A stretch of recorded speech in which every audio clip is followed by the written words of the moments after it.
Good night. Good morning, everybody. So today we're going to be talking about the Good Samaritan. It's in Luke 10:25 through 37. How many of you know this story or have heard of it? Pretty much everybody. I want to kind of divide it up into two sections and take a look at what's going on here. Can somebody read the verse 25 through 28? I've got it. And behold, a lawyer stood up to put him to the test, saying, Teacher, what shall I do to inherit eternal life? He said to him, What is written in the law?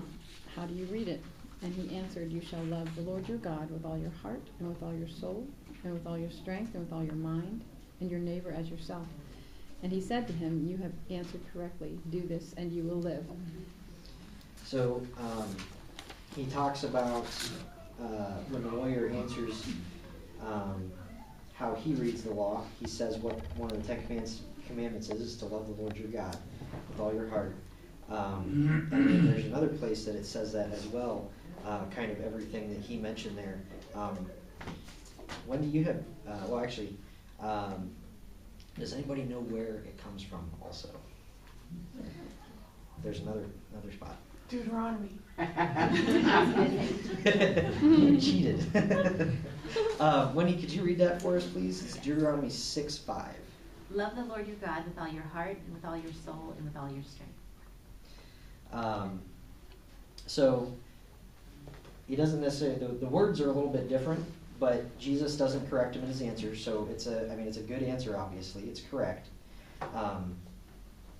But then he goes on, because he's just trying to test Jesus to see what he can get away with, I think, what the lawyer can get away with. In verse 29, he goes on to say, But he, desiring to justify himself, said to Jesus, And who is my neighbor? Because he's trying to be like, well, maybe there's people that I don't have, he doesn't want, it sounds like the way he's asking this, it sounds like he doesn't want to treat everybody as our neighbor, but that's not what Jesus has been talking about while he's been here. Can I have somebody read 30 through 37?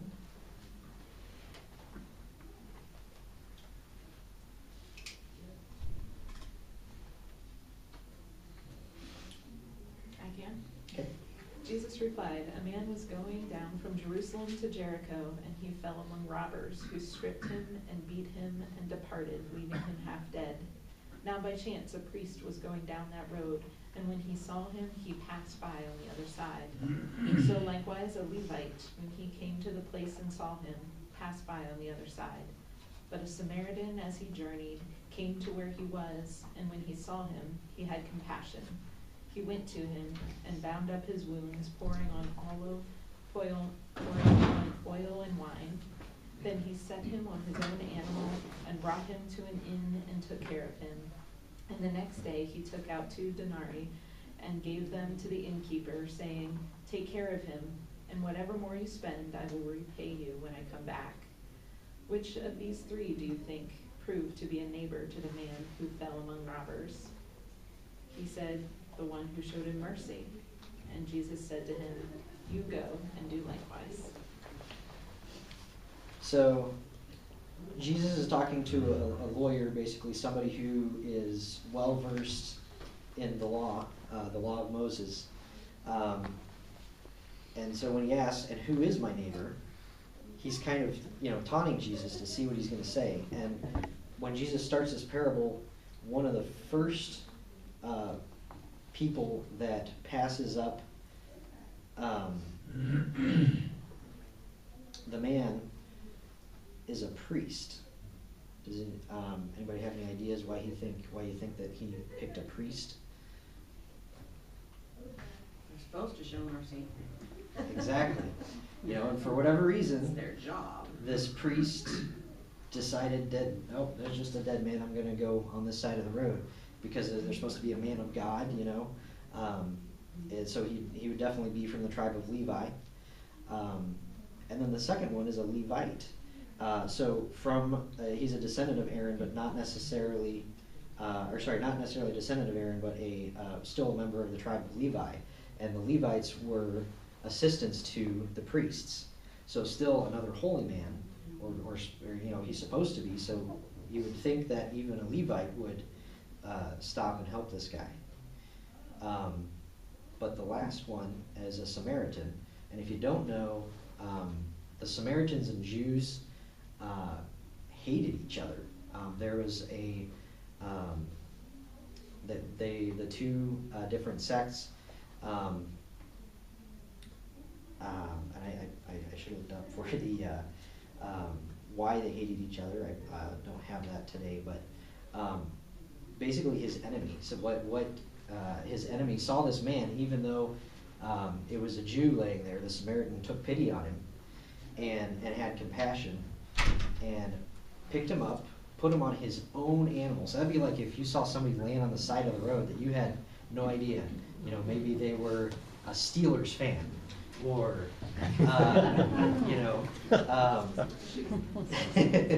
a Cubs fan or something, and you wanted to, you saw them laying there, and you put them in your own car and took them to the hospital. And when it says 2 denarii, that's basically 2 days' wages. So he said, hey, I'm going to pay for 2 days for this guy, and then if there's anything else he needs, if you take care of him, I'll pay you the rest. I think you ought to back up a little bit, just long enough to consider why there was a rift between the Samaritans and the Jews. The history on that's pretty important. I mean, does anybody here, do you guys know some of what that history is? Weren't they kind of like half-breeds? They were Jews and they had intermarried with others, and they were unclean in the eyes of the Jews? There was a long, long history, and it goes back to times when the hundreds of years before, when there was occupation, the whole thing about the disbursement of the Jews and so forth. But those who were now talking about being Jews considered themselves to be pure. That they didn't have the documentation to prove it, but they knew that if you were one of us, you're pure. You're from that line. There was a lot of the Samaritans were a very mixed, not only mixed race but mixed faith. And so, for as much as they were biologically now mixed with all different groups, the language, the connotation of half-breed is something that, let's face it, that's an ugly word. But it's not an overstatement of how they viewed the Samaritans. They didn't cross paths. That's why when Jesus met the Samaritan woman at the well, it was an enormous deal. She said, "Why are you even talking to me?" And so there was true contempt. The Jews feeling as if they were better, and anyone who's ever been on the other end of somebody acting or feeling like they're better than you, you can just start to feel that contempt back and forth. So for him to use a Samaritan was brutal. Well, it's an example. This is what I was thinking too, is that it's an example of, like the priest is an example of somebody who obviously would be their neighbor. Right. And the Samaritan is obviously someone who is not their neighbor. And so, as Jesus often does, he sets this up, in a way that not just the lawyer needs to wrestle with, but everybody listening was like, what? Priest didn't do anything, but the Samaritan helped him out? And then as he revealed it, a neighbor is not about your race or your occupation or whatever. What makes it even more interesting is that the priest, in his own mind, was doing that which is right. Right. Because he wasn't. I can't defile myself. He couldn't defile himself. So he was in his own thoughts, where I'm doing exactly what the law requires me to do. I have to go circumspect around this guy. Not my problem. Or I can't perform my duties as a priest anymore. And the same with the Levites. So that even compounds the issue. Yep. Mrs. Exactly. Gozel's comment that she said really quickly, but it reminds me of Tony Campola's, something that he said years ago when he said that, you know, that these are the guys that got paid to be good, the rest were good for nothing. That's good. I think it's important too, that the element of, in his mind, doing that would have kept him from God. As Yeah. being the priest. Yeah. The only way he can come into the presence of the Lord is if he was clean. Right. And so his decision was to stay close to God and avoid the person, Wow. which, how And often do Jesus we just just blows do that what up, is yeah. holy Yeah. and do what is right for the other person so that we don't defile ourselves before God and Oh, make do I have some stories? But it's that idea that, well, what if I'm doing something wrong in the eyes of God right Yeah. now? The mercy in the story is more important And the cleanliness. See, than the cleanliness. if I can tell one girl. Yeah. This happened years ago. I felt compelled to work with a family that was as dysfunctional as could be. One of the people in the family asked for baptism. And I believe that their heart was right, even though a lot of their life choices were really bad. And we were moving forward with it. And I had, not someone who's here, there were some folks that really called me on the carpet and said, how dare I sully the sanctity of what happens with baptism when they're living like this. And I tried to talk with them, I tried to reason, I tried to make sense of it, until I lost my cool. And I did, I just lost it, Julie, and I finally just said, I feel like I'm standing in a cesspool up to my shoulders, and I'm shoveling as fast as I can, so either grab a shovel or get out of my way, because I'm leaving.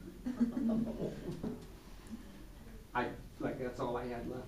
And I just feel like this story so much relates to that. Because Julie, like you're saying, like the suggestion was that by doing this, that I was going to distance everybody, including them, from God. When all I was trying to do was help somebody draw near. And didn't. So ministry is complicated. It is. It is not. It's not simple. It is complicated, and yet, the other side of it is, to me, that day it seemed so simple. And I think this Deuteronomy passage couldn't be any more clear. Of all the scriptures and all the things you ever read, this is the one you go, got it. Right. This guy goes, I'm sorry, who's my neighbor? I need more clarification, Yeah, and right. so isn't that so us? That's our children, first of all. But isn't that so, I'm sorry, what? What did you actually mean? Can you expound on that? Because I Yeah. have a lot of exceptions to who I would like my neighbor to be, and so I think this is a great way to make that Yep. picture. Because our kids, whenever we would talk about this when they were younger, literal neighbors, then they Yeah. just, what's the one on the right and on the left? And I think I Googled it, I looked up the definition, and neighbor means a fellow human. So that's pretty clear, Yep. Yeah. Yeah. There's also no definition of whether they were a neighbor before or after the fact either. Right. It's the showing mercy. In a sense, it doesn't say he did it because they were neighbors. Right. It's actually, human. there's an element of you've shown mercy and maybe now you are neighbors, whereas. Right. And it makes And who's me. your nearest neighbor? Your nearest neighbor is your spouse and your kids. And sometimes we have the hardest time showing the mercy for them. Very merciful to those around about. You have to get real. There's a way of doing that. And he's merciful. And I think that passage, you talk about love your neighbor, Deuteronomy talks about it, and mentions the fact that your neighbor, in that context, the neighbor was those of the same faith, the same tribe, the same. So even then, he said, wait a minute, this guy's not even my neighbor, not even part of our organization here. So who is my neighbor? I think what he's saying is that God's kingdom is a lot broader Yep. than what our eyes see. It's bigger and wider and more full than we can even imagine. And we have to look beyond our little closed organization, our little denomination, our little group of people, and realize his kingdom is much broader. Yeah. Yeah, it makes me think also about the rich young ruler, you know, too, because he went away sad because he had great wealth, and Jesus is like, go and do like, you know, go and give away everything, and he went sad. And so, you know, this lawyer is testing Jesus, and Jesus, as he usually does, just kind of blows it